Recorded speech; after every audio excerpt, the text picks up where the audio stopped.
Sí, saludos cordiales, jóvenes estudiantes. Hoy nos vamos a ver por primera vez en esta clase de la materia de español. Voy a ser su facilitadora, Alicia Romero, siempre a la orden. Y vamos a iniciar con un tema muy importante para la comunicación, para lograr una comunicación eficaz. Nuestro objetivo general es describir los aspectos básicos para establecer un proceso comunicativo eficaz. Siendo así, entonces entramos en los aspectos de la comunicación. La comunicación y los vínculos comunicativos, justamente las conexiones y las relaciones que se establecen a través de los elementos de la comunicación. Los elementos de la comunicación nos permiten a nosotros cumplir y alcanzar los momentos de la transferencia de información eficaz, claro, cohesionado. Entonces, si nosotros vemos acá, la comunicación es transmisión de información entre dos o más individuos. La comunicación humana implica lenguaje y transmitir significados complejos. Definitivamente, los vínculos comunicativos y una comunicación eficaz son el entramado que une a las personas a través del intercambio de ideas. Nosotros podemos ver entonces algunas preguntas que están relacionadas con los tipos de comunicación, siendo que la comunicación es proceso mediante el cual intercambiamos información, ideas, sentimientos, significados con otras personas. Esto es fundamental para la interacción humana y juega un papel crucial en todos los aspectos de nuestra vida, desde las relaciones personales hasta el funcionamiento de las sociedades. Entonces, ¿cómo influyen el tono de voz, el volumen y la velocidad al hablar en una comunicación verbal? También tenemos cómo ha cambiado la comunicación escrita con la llegada del Internet y de las redes sociales. ¿Qué papel, por ejemplo, juega la comunicación visual en la publicidad y en el marketing? Hay elementos dentro de la comunicación que no podemos soslayar, no podemos saltar, porque si falta alguno de estos elementos, la comunicación no se da, no existe. Por ejemplo, el emisor desencadena el proceso comunicativo, es precisamente quien envía el mensaje. El receptor, ese sujeto que recibe la información emitida, recibe el mensaje. Y el mensaje es la información que se transmite a partir del emisor y que es captada por el receptor. Cuando hablamos de canal como elemento de la comunicación, hay que aclarar que es el medio por el cual se envía el mensaje, sea la voz nuestra, la escritura, los gestos. Canales, hoy por hoy tenemos muchos canales de comunicación. Por eso les preguntaba sobre el impacto de las nuevas formas de comunicarnos que surgen con la Internet y con la globalización, por supuesto. Cuando mencionamos el concepto código como elemento de la comunicación, ese conjunto estructurado de normas y signos que posibilitan expresar y emitir mensajes. El código es el sistema de signos y también de reglas que utilizamos para transmitir el mensaje, sea el idioma, el lenguaje de señas, el idioma en su forma oral y en su forma escrita. Existen dos elementos, el contexto y el referente. Cuando se habla de contexto, pensemos en el entorno espacio-temporal, el entorno físico o el entorno virtual. El contexto es el dónde y el cuándo se desarrolla el acto comunicativo, la situación en la que se produce la comunicación. Pero el referente es ese objeto, esa idea, esa situación a la que se hace referencia en un mensaje.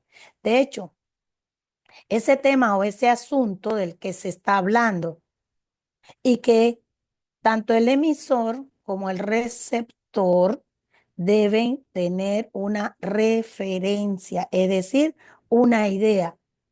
Porque si el emisor al enviar el mensaje no lo hace hacia el receptor, considerando si el receptor maneja o no algo, una idea del asunto, del acto comunicativo, entonces se interrumpe ese proceso. Ahora bien, como en español, el español por sí mismo evoluciona, cambia, tiene modificaciones, tiene nuevas presentaciones. ¿Sí? Ha existido un estudioso de la lengua y del idioma y de la comunicación per se. Paul Grise nos presenta las máximas conversacionales. Estas máximas conversacionales de Paul Grise son un conjunto de principios que describen cómo las personas se comunican de manera efectiva y cooperativa. Grise nos propone que en una conversación los participantes asumen que los demás están siguiendo ciertas reglas, de hecho tácitas, para que la comunicación sea exitosa. Se han dividido en 4 categorías principales. La máxima de calidad.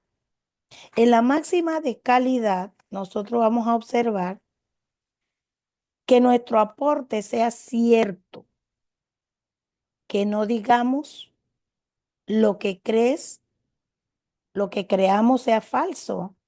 No digamos aquello para lo cual no tengamos pruebas.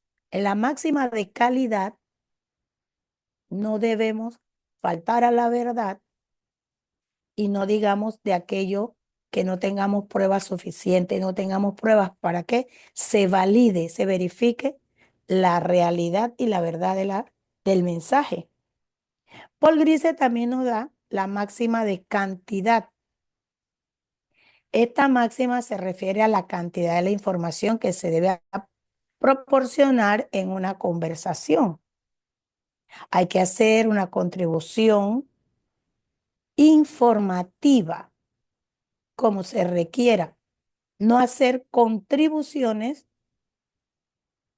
que estén de más dentro de la comunicación, algo que no sea necesario. También nos habla Paul Grise de la máxima de relación o relevancia.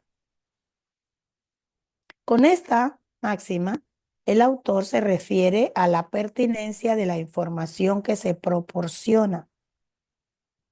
El ser relevante, es decir, que las contribuciones a la conversación tengan que ver con el tema que se está tratando. Y finalmente, la máxima de manera o modo. Modo o manera es la claridad y la forma en que se proporciona la información. Hay que evitar la oscuridad, ser perspicaz, evitar ambigüedades, ser breve, ser ordenado al momento de ese acto comunicativo. Ahora, Es importante que nosotros relacionemos los elementos de la comunicación con las máximas de Paul Grise. Ellas tienen impacto en la comunicación, porque fíjense, se habla de calidad, se habla de cantidad, se habla de relación o relevancia y también se habla de la forma, de la manera, del modo en que nos comuniquemos. Un emisor debe ser respetuoso. El receptor debe tener una idea acerca del tema que el emisor está plantando en la información. Utilizar medios que sean del dominio tanto del receptor como del emisor. De hecho, cuando se habla de los códigos, hay que pensar mucho en cómo vamos a dirigirnos a nuestro interlocutor. Las voces altas, las palabras altisonantes, eh, evitar ser ofensivos, el respeto en la comunicación. Entonces, definitivamente nuestro autor, Paul Grise, ha considerado estos elementos para hacer una correlación y darnos este contenido que ha sido llamado las máximas, sí, las reglas y las ordenanzas para nosotros tener una comunicación eficiente, efectiva. Sin embargo, pueden surgir obstáculos que van a dificultar o van a impedir la transmisión y la recepción efectiva de un mensaje. A esto se le llama barreras de la comunicación.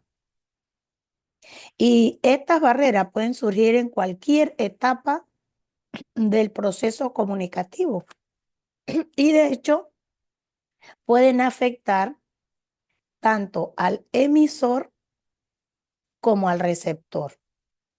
Barreras, puedo mencionarles acá algunas muy sencillas, las más frecuentes, por ejemplo, las barreras semánticas, que están relacionadas con el significado de las palabras. Con la barrera semántica pueden surgir algunas diferencias en la interpretación de los significados de las palabras o de los símbolos. El uso de jerga o de lenguaje técnico que se desconozca por parte del receptor. También la ambigüedad o la vaguedad en el lenguaje. Por supuesto, puede existir una barrera semántica por las diferencias idiomáticas o culturales de los interlocutores.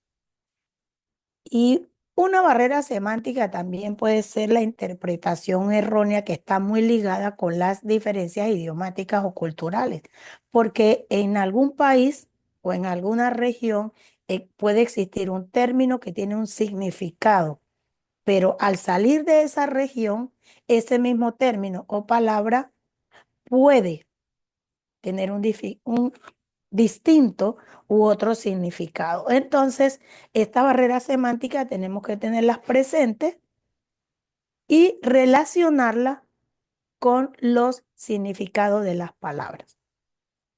También existen las barreras psicológicas. Estas involucran estados emocionales, prejuicios o estereotipos de los interlocutores. Por ejemplo, el miedo, la ansiedad, el estrés, la falta de atención, la falta de concentración. Cuando existen actitudes de defensas o actitudes negativas al momento del acto comunicativo. En esas barreras psicológicas también vemos diferencias de personalidad. Hay personas que tienen el tono alto, muy alto, que no, su intención no es gritar, pero como no han tenido un control de esos tonos al momento de hablar, su interlocutor puede identificarlo como una agresión. Y por supuesto, esto de los prejuicios y de los estereotipos. No hay un grupo étnico, no hay un grupo poblacional que deberíamos encerrar como imposible para el momento de la comunicación. Eliminar los prejuicios, porque pueden presentarse como barreras psicológicas. Ahora, también existen barreras fisiológicas. Esas barreras fisiológicas, alteraciones por parte del emisor o el receptor. Por ejemplo, audición o habla, dificultades de visión, enfermedades o discapacidades. Es decir, estas barreras fisiológicas son limitaciones biológicas entre los interlocutores. Las barreras físicas, por su parte, todas las circunstancias del contexto.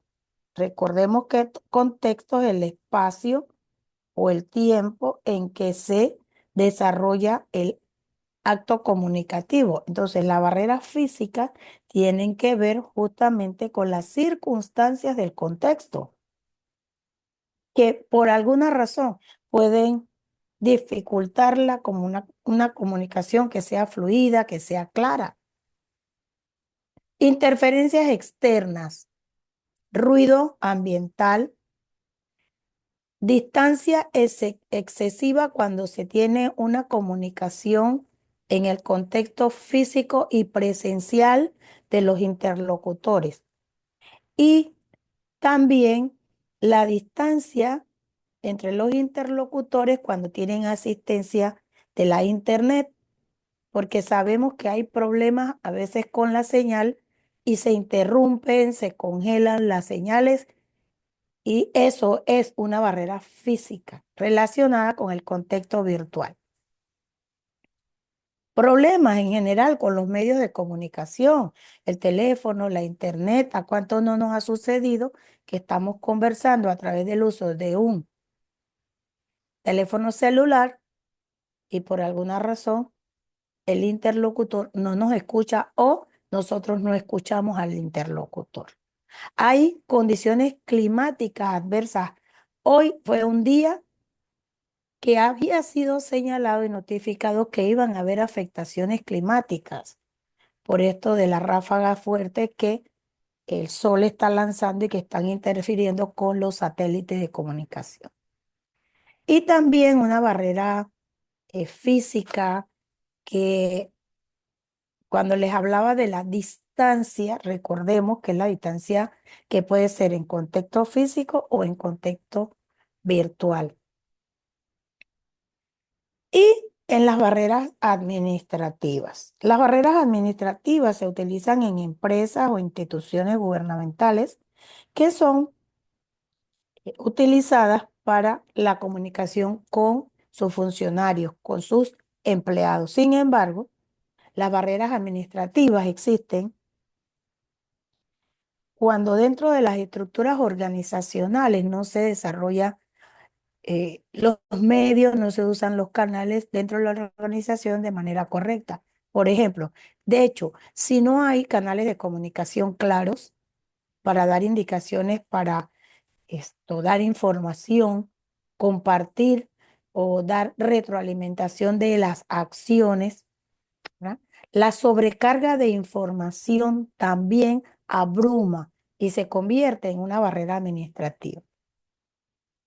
Y dentro de esas barreras están las estructuras jerárquicas muy rígidas. ¿Eso qué es? Cuando en la jerarquía, jefes en cascada, la información no llega de los jefes, de los altos mandos a los medios y a los mandos bajos. ¿Por qué? Porque se pretende que la información sea manejada de manera secreta o que no todo el mundo maneje la información. Entonces, ¿por qué representa en la administración una barrera? Porque todos están en función y en pro de de los mismos objetivos. Ahora bien, dentro de esto Podemos decir que las barreras de la comunicación son cualquier tipo de dificultad u obstáculo que impide el acto comunicativo. Pueden ser también los retos que surjan en un acto comunicativo determinado. Afectan, como sea, de forma negativa la posibilidad de transmitir el mensaje de manera fidedigna. Entonces, dentro de estos aspectos, nosotros vamos a tener que considerar el hecho de que existen algunos tipos de relación en la comunicación. Empecemos entonces con el tipo de comunicación según el código del mensaje. Según el código, o sea, recordemos que el código se refiere a ese conjunto de signos orales o escritos que son utilizados para la comunicación. Entonces, comunicación verbal. Este tipo de relación de comunicación se da mediante el uso de palabras que transmite un mensaje, principalmente de forma de comunicación utilizada en el aspecto oral o escrito. La comunicación verbal o escrita debe ser efectiva a través de la precisión, de la claridad y que se dé un acto bidireccional en el que el emisor y el receptor tengan intercambio de ideas, retroalimentación o retroinformación. Ese momento de la comunicación verbal incluye comunicación por cartas, comunicación por correo electrónico en el aspecto escrito. Este tipo de comunicación verbal tiene complementos de comunicación. Los apoyos gráficos que se utilizan para fortalecer un mensaje o transmitir una idea. Los iconos, las señales, los cuadros. De hecho, el ejemplo que estamos viendo acá en nuestra clase, que de hecho se da en un contexto virtual, podemos relacionar el aspecto oral, cuando al docente le toca explicar, o al estudiante en su participación, en sus aportes. De forma escrita, yo estoy usando una presentación electrónica para poder llevar el refuerzo utilizando estas imágenes, estos organizadores gráficos, que lo importante de las ideas están recabadas en estos pequeños cuadros. Sí. Si vemos tipos de relación de comunicación, hemos visto, según el código del mensaje, comunicación verbal, pero también tenemos la comunicación no verbal. Esta comunicación se transmite por medios de acciones realizadas o no. ¿Y cómo es esto de que acciones realizadas o no? Las expresiones faciales, el tono de voz, los patrones de contacto, los movimientos y las diferencias culturales.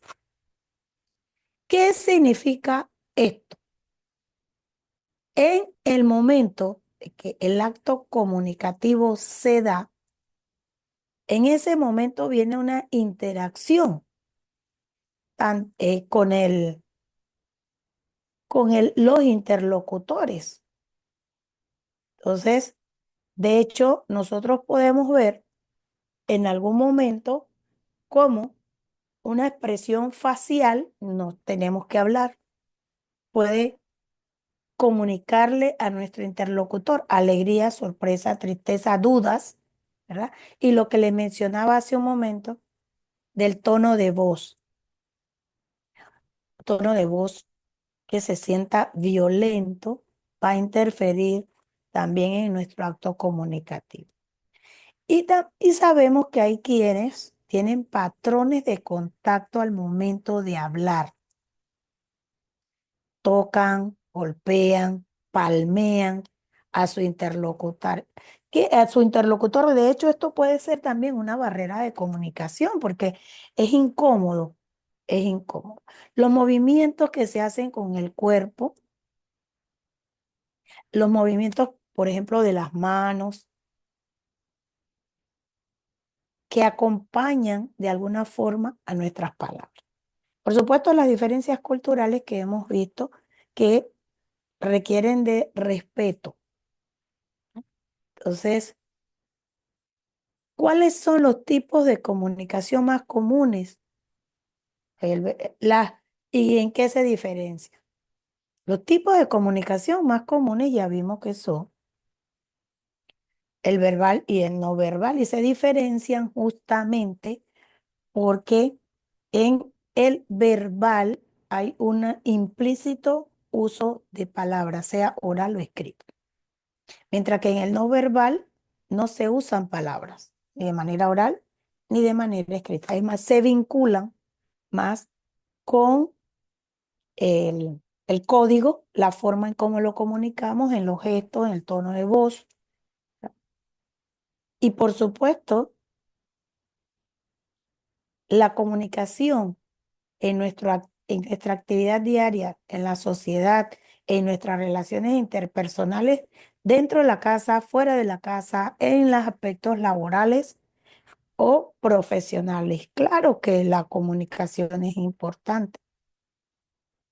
El impacto de una buena comunicación, comprensión mutua, fortalecimiento de vínculos, impulsa el éxito, facilita, de hecho, la resolución de conflictos y cuán importante es, mejora nuestra imagen personal y profesional. Una buena comunicación tiene impactos significativos en todos los aspectos de la vida.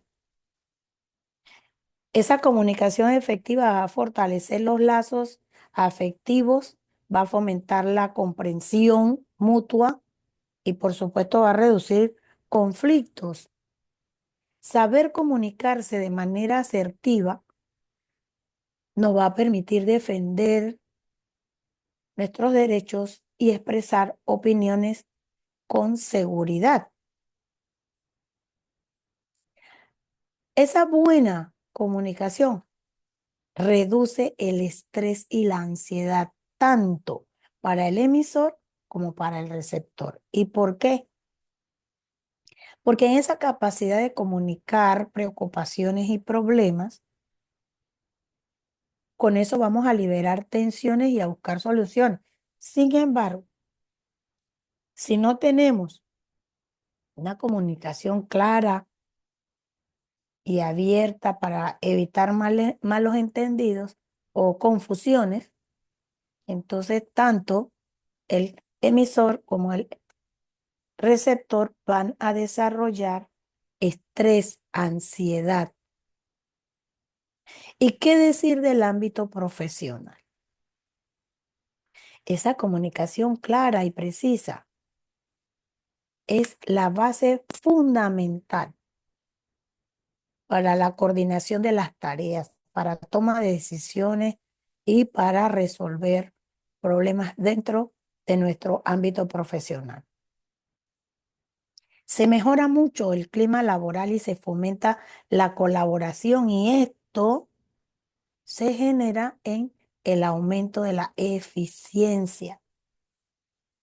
Los líderes que se comunican de manera efectiva inspiran confianza, motivan a los equipos de trabajo y, por supuesto, se logra mejores resultados. La escucha activa, ¿verdad? Escuchar con respeto, empatía. O sea, hay una gran desarrollo y fortalecimiento de las relaciones también jefes subalternos y clientes o usuarios. Definitivamente nosotros vamos a encontrar cómo en una buena comunicación, en esa comunicación asertiva, si la tenemos como una herramienta, nos va a permitir construir relaciones sólidas, el alcanzar metas y mejorar, por supuesto, la calidad de vida en general. Ese puente que representa la comunicación. Se conectan corazones y mentes. Cada palabra, cada gesto, cada silencio tiene el poder de construir o de destruir. Entonces, elijamos construir, elijamos comunicar con claridad, con empatía, con respeto. La práctica de la escucha activa, buscar comprender antes de ser comprendido y expresar nuestras ideas con honestidad y con claridad.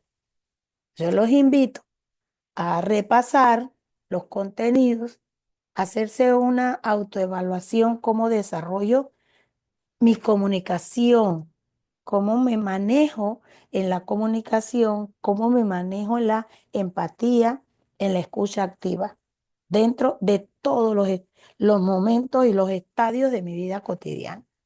Me parece que pudiéramos ahondar mucho y lo vamos a hacer. Atendemos entonces nuestros compromisos académicos y me despido de ustedes con todo el respeto y los espero en siguiente clase y en siguiente sesión. Hasta pronto.